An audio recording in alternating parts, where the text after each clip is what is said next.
এখন দেখতে থাকেন ড্রোন যাইতেছে, কত যাই দেখেন। আমি ধরে রয়েছি এখানে, কত মিটার যায় এখানে, মিটার কত মিটার দেখেন, দেখো কত মিটার গেছে,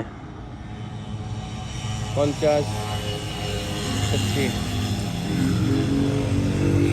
কত মিটার যায়। আমি আমার এটা ধরে রয়েছি, দেখেন উপর থেকে লোকেশন দেখা যাবে এখান থেকে ড্রোনটা কোথায় আছে, কোন কোন পজিশনে আছে।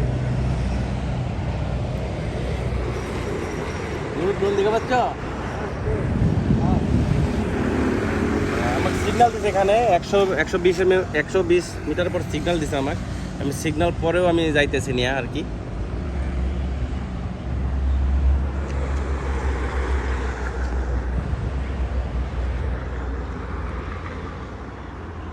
এখানে গেছে 190 190 mm 190 মিটার।